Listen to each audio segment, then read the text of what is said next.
जय हिंद साथियों को। दिव्या एकेडमी के इस ऑनलाइन प्लेटफॉर्म में आप लोगों का बहुत बहुत स्वागत है। साथियों, ऐसे महत्वपूर्ण प्रश्नों के लिए हमारे साथ जुड़ना बिल्कुल मत भूलिएगा। आप देख रहे होंगे कि सीटेट में जितना भी क्वेश्चन आपका आता है उन सारे क्वेश्चन का चैप्टर वाइज 20 क्वेश्चन हम आपके सामने डेली लेकर के उपस्थित हैं। तो आप लोग जो है कि चैनल को सब्सक्राइब कर लीजिएगा, वीडियो को लाइक करिएगा और अधिक से अधिक लोगों तक शेयर करने का प्रयास करिएगा। चलिए आते हैं, हम लोग देखेंगे पहला क्वेश्चन आपके सामने है। पहला क्वेश्चन क्या कह रहा है? तो पहला क्वेश्चन आपके सामने है कि दिया है कि एनसीएफ यानी राष्ट्रीय पाठ्यचर्या की रूपरेखा एनसीएफ 2005 का मुख्य दर्शन क्या है। तो मुख्य दर्शन आप सभी लोग जानते होंगे कि जो मुख्य दर्शन है कि इसमें बिना बोझ के शिक्षा को सिखाना है। यानी बिना बोझ के शिक्षा का मतलब आप समझ रहे होंगे कि यानी लर्निंग विदाउट बर्डन, शिक्षा बिना बोझ के होनी चाहिए। इसका मुख्य एक फिलॉसफी है। आगे बढ़ेंगे, अगले नंबर के क्वेश्चन पर हम लोग आ जाते हैं। देखेंगे अगला नंबर का क्वेश्चन आपके सामने क्या कह रहा है। तो यानी अगले नंबर के क्वेश्चन पर आने से पहले आपको क्या करना है कि एक बार इसका पूरा डिटेल देख लेना है। कि आप देख रहे होंगे यशपाल समिति की रिपोर्ट पर लर्निंग विदाउट वर्जन पर आधारित ये है। तो इसको आप लोग ध्यान दीजिएगा कि यह यशपाल समिति की सिफारिश पर ऐसा किया गया था। आगे बढ़ेंगे, हम लोग देखेंगे अगले नंबर के क्वेश्चन पर आ जाते हैं। देखेंगे अगला नंबर का क्वेश्चन क्या कर रहा है। दिया एनसीएफ 2005 का विकास किस समिति की सिफारिश के आधार पर किया गया था। तो ये देखेंगे कि ये जो किया गया था एनसीएफ 2005 की किस समिति की सिफारिश पर। तो आप सभी लोग जानते होंगे कि ये जो किया गया था किस समिति की सिफारिश पर, तो यह यशपाल समिति की सिफारिश पर किया गया था। आगे बढ़ेंगे, हम लोग अगले नंबर के क्वेश्चन पर आ जाते हैं। अगले नंबर के क्वेश्चन पर आने से पहले आप इसका पूरा का पूरा देख लेंगे कि इसका पूरा डिटेल है कि यशपाल समिति 1993 में आई थी और जिसका नारा था शिक्षा बिना बोझ की रिपोर्ट को एनसीएफ 2005 का प्रमुख आधार बनाया गया था। तो इसको आप लोग याद रखिएगा खूब बढ़िया से। आगे बढ़ेंगे, अगले नंबर के क्वेश्चन पर आ जाते हैं। देखेंगे अगला नंबर का क्वेश्चन क्या कर रहा है। लेकिन आप सेशन को लाइक करिएगा और शेयर जरूर करिएगा वीडियो को, और नहीं अगर चैनल पर नए हैं तो सब्सक्राइब जरूर करिएगा। देखेंगे एनसीएफ 2005 के अनुसार शिक्षण की प्रकृति कैसी होनी चाहिए। तो शिक्षण की जो नेचर या प्रकृति होनी चाहिए साथियों, आपको बता दें कि कैसा होना चाहिए। तो ये शिक्षक केंद्रित या परीक्षा केंद्रित या पूरी तरह से निष्क्रिय नहीं है। कैसा होना चाहिए? शिक्षार्थी केंद्रित यानी छात्र केंद्रित और सक्रियता को ये बल देता है। तो यानी इस तरह से ऑप्शन आपका क्या सही हो जाएगा? बी नंबर का ऑप्शन सही हो जाएगा। इसके बाद आप देखेंगे कि इसका पूरा डिटेल नीचे दिया हुआ है। तो आप पूरा डिटेल इसका एक बार बढ़िया से पढ़िएगा और देखिएगा। आगे बढ़ेंगे, हम लोग अगले नंबर के क्वेश्चन पर आ जाते हैं। देखेंगे अगला नंबर का क्वेश्चन आपके सामने है, क्या कह रहा है। दिया एनसीएफ 2005 निम्नलिखित में से कौन सा एक मार्गदर्शक सिद्धांत है। तो आप सभी लोग जानते होंगे कि एनसीएफ 2005 में टोटल 5 मार्गदर्शक सिद्धांत दिए गए थे। वही पूछ रहा है कि इसमें कौन सा एक मार्गदर्शक सिद्धांत है। तो आप लोगों को बता दें कि इसमें पहला मार्गदर्शक सिद्धांत ही था कि जो भी ज्ञान हम दें उसको स्कूल के बाहरी जीवन से जोड़ करके बताना है। यानी ऑप्शन आपका क्या सही हो जाएगा? ए नंबर का ऑप्शन सही हो जाएगा। आगे बढ़ेंगे, अगले नंबर के क्वेश्चन पर आ जाते हैं। लेकिन उससे पहले इसका पूरा डिटेल आप देखने का प्रयास करिएगा।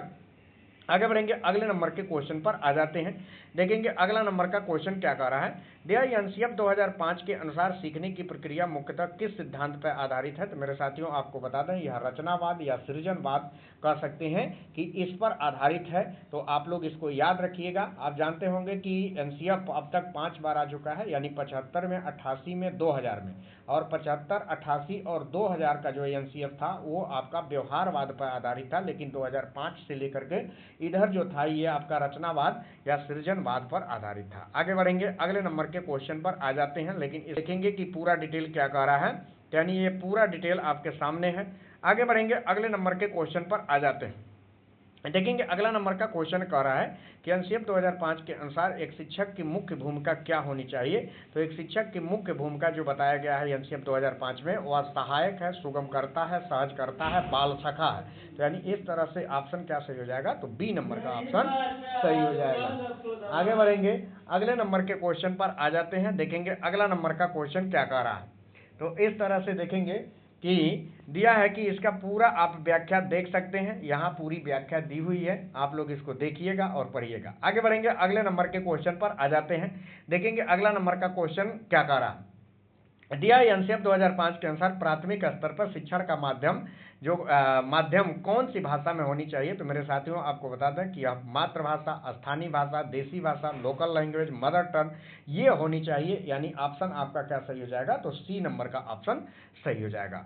लेकिन इससे पहले आप इसका पूरा डिटेल यहाँ देखिएगा, पूरा डिटेल यहाँ दिया हुआ है, इस डिटेल को देखना मत भूलिएगा।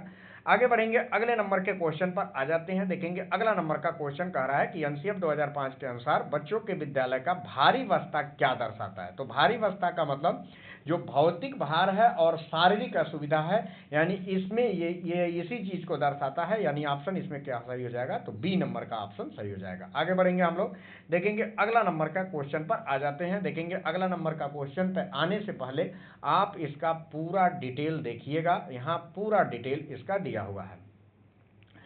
देखेंगे कि अगले क्वेश्चन पे आते हैं, एनसीएफ 2005 परीक्षा प्रणाली को और अधिक लचीला बनाने के लिए क्या अनुशंसा करता है। तो आप सभी लोग जानते होंगे कि क्या करता है, तो परीक्षाओं को यानी कक्षा के जीवन से एकीकृत करने का मतलब कोरिलेट करना चाहता है, तो यानी इस तरह से बाहरी जीवन से जोड़ करके बताना चाहता है। तो ऑप्शन आपका क्या सही हो जाएगा, तो ऑप्शन आपको ए नंबर का ऑप्शन सही कर लेना है। आगे बढ़ेंगे, लेकिन आगे बढ़ने से पहले इसका पूरा डिटेल आप देखिएगा।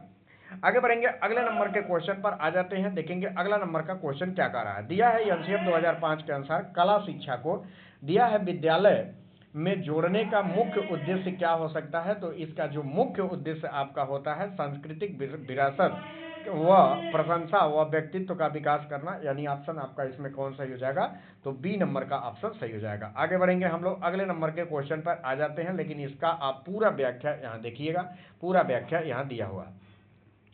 चलिए आगे बढ़ेंगे, अगले नंबर के क्वेश्चन पे आ जाते हैं। देखेंगे अगला नंबर का क्वेश्चन आपके सामने है कि एनसीएफ 2005 में बहुभाषिकता को किस रूप में देखा गया है। तो बहुभाषिकता को एक संसाधन के रूप में देखा गया है, यानी बालक जो आप देखे होंगे कि भिन्न भिन्न क्षेत्रों से बालक आते हैं, बहुभाषी होते हैं, तो यह एक संसाधन है, एक दूसरे का लोग मदद करते हैं यानी सीखने में, भाषा सीखने में। तो इस तरह ऑप्शन क्या सही हो जाएगा, तो बी नंबर का ऑप्शन सही हो जाएगा। आगे बढ़ेंगे हम लोग, अगले नंबर के क्वेश्चन पर जाने से पहले इसका पूरा डिटेल यहाँ दिया हुआ है, आप ये देख लीजिएगा। आगे बढ़ेंगे, अगला नंबर क्वेश्चन कह रहा है कि एनसीएफ 2005 के अनुसार गणित शिक्षा का मुख्य उद्देश्य क्या होना चाहिए। तो गणित शिक्षा का जो मुख्य उद्देश्य होना चाहिए वो चिंतन, यानी बालकों के चिंतन का गणितीकरण करना होता है, यानी ऑप्शन इसमें क्या लगा लेना है, तो बी नंबर का ऑप्शन सही हो जाएगा। आगे बढ़ेंगे, इसमें पूरा डिटेल इसका नीचे दिया हुआ है, तो आप इसका पूरा डिटेल देखिएगा। आगे बढ़ेंगे, अगले नंबर के क्वेश्चन पे आ जाते हैं। देखेंगे 13 नंबर का क्वेश्चन आपके सामने है, क्या कह रहा है कि एनसीएफ 2005 के अनुसार बच्चों में पूर्व अनुभव और आपका मातृभाषा में सीखने की क्या भूमिका निभाती है। तो आप देखेंगे कि इसमें जो होता है सीखने की प्रक्रिया में बाधा उत्पन्न नहीं, यानी अधिगम की ठोस नींव होता है, यानी इस तरह से आप ऑप्शन क्या लगा लेंगे, तो ऑप्शन आपका हो जाएगा बी नंबर का ऑप्शन सही हो जाएगा। इससे पहले आप इसका पूरा डिटेल यहाँ दिया हुआ है, तो आप इसको देख लीजिएगा। ठीक, चलिए आगे बढ़ेंगे हम लोग, अगले नंबर के क्वेश्चन पे आ जाते हैं। दिया एनसीएफ 2005 के अनुसार सामाजिक विज्ञान यानी सोशल साइंस पढ़ाने का मुख्य उद्देश्य क्या होता है। तो आप सभी लोग जानते होंगे कि समाज के प्रति जागरूकता, संवेदनशीलता और लोकतांत्रिक नागरिक बनाना या प्रजातांत्रिक नागरिक बनाना लक्ष्य होता है, यानी ऑप्शन आपका क्या सही हो जाएगा, बी नंबर का ऑप्शन सही हो जाएगा, यानी ऑप्शन आपको लगा लेना है बी नंबर का। आगे बढ़ेंगे हम लोग, अगले नंबर के क्वेश्चन पर आ जाते हैं। देखेंगे अगला नंबर का क्वेश्चन क्या कह रहा है, एनसीएफ 2005 के अनुसार सीखने की प्रक्रिया का स्वरूप कैसा होना चाहिए। तो सीखने की प्रक्रिया का स्वरूप होना चाहिए और सक्रिय होना चाहिए, सामाजिक होना चाहिए, यानी एक्टिव और सोशल दोनों होना चाहिए, यानी ऑप्शन क्या सही हो जाएगा, तो बी नंबर का ऑप्शन सही हो जाएगा। आगे बढ़ेंगे, आगे बढ़ने से पहले इसका पूरा डिटेल आप देखिएगा। आगे बढ़ेंगे, देखेंगे अगला नंबर का क्वेश्चन आपके सामने है, क्या कह रहा है, एनसीएफ 2005 द्वारा सुझाए गए सुधारों के अनुसार मूल्यांकन कैसा होना चाहिए। तो मेरे साथियों आप जानते होंगे कि सीसीई यानी सतत एवं व्यापक मूल्यांकन होना चाहिए, यानी ऑप्शन आपका क्या सही हो जाएगा, तो सीसीई को सुझाया गया है, यानी आपका लगातार मूल्यांकन होना चाहिए, विस्तृत होना चाहिए। तो इस तरह ऑप्शन क्या सही हो जाएगा, तो बी नंबर का ऑप्शन सही हो जाएगा। लेकिन इससे पहले आप इसका पूरा डिटेल देखिएगा। आगे बढ़ेंगे, अगले नंबर के क्वेश्चन यानी 17 नंबर के क्वेश्चन पर हम आ जाते हैं। देखिए है एनसीएफ 2005 के अनुसार पाठ्यक्रम का विस्तार कैसा होना चाहिए। तो पाठ्यक्रम का जो विस्तार होता है वह समृद्ध होकर के पाठ्य पुस्तकों से आगे बढ़ना चाहिए, यानी इस तरह से ऑप्शन आपका क्या सही हो जाएगा, तो बी नंबर का ऑप्शन सही हो जाएगा। आगे बढ़ेंगे, अगले नंबर के क्वेश्चन पर आ जाते हैं, लेकिन इससे पहले उसका पूरा डिटेल आप देखिएगा। देखेंगे आगे 18 नंबर के क्वेश्चन पर आ जाते हैं। दिया है एनसीएफ 2005 के अनुसार रचनावादी कक्षा में क्या नहीं होना चाहिए। तो अगर आप देखेंगे रचनावादी कक्षा में रटने के प्रणाली या गृह कार्य का मानसिक दबाव बालक को बिल्कुल नहीं देना चाहिए, यानी इस तरह से ऑप्शन क्या सही हो जाएगा, ए नंबर का ऑप्शन सही हो जाएगा। इससे पहले आप इसका पूरा डिटेल देखिएगा। आगे बढ़ेंगे, अगले नंबर के क्वेश्चन पे आ जाएंगे। 19 नंबर का क्वेश्चन कह रहा है कि एनसीएफ 2005 निम्नलिखित में से किस कॉन्सेप्ट या संप्रदाय को सबसे अधिक बल देता है। तो आप देखेंगे कि लर्निंग बाय डूइंग यानी करके सीखने पर सबसे ज्यादा बल देता है। तो ऑप्शन आपका क्या सही हो जाएगा, ए नंबर का ऑप्शन सही हो जाएगा। आप लोग इसका पूरा डिटेल यहाँ दिया हुआ है, तो आप देख लीजिएगा। आगे बढ़ेंगे, यह देखेंगे 20 नंबर का क्वेश्चन, अंतिम नंबर का क्वेश्चन है कि एनसीएफ 2005 के अनुसार शिक्षा का स्वरूप कैसा होना चाहिए। तो ये देखेंगे कि आनंददायी होना चाहिए, अर्थपूर्ण होना चाहिए, बाल सुलभ होना चाहिए, यानी ऑप्शन आपका क्या सही हो जाएगा, तो ऑप्शन आपका बी नंबर का ऑप्शन सही हो जाएगा। ठीक, तो इस तरह से इसका डिटेल भी आप यहाँ दिया हुआ है, देख सकते हैं। इस तरह से मेरे साथियों आप देख रहे होंगे कि ये आपका टोटल 20 क्वेश्चन था। आप इसको अच्छे से कर लीजिएगा। चैनल को अगर नए होंगे तो सब्सक्राइब कर लीजिएगा, लाइक कर लीजिएगा, अधिक से अधिक लोगों तक शेयर कर दीजिएगा। धन्यवाद।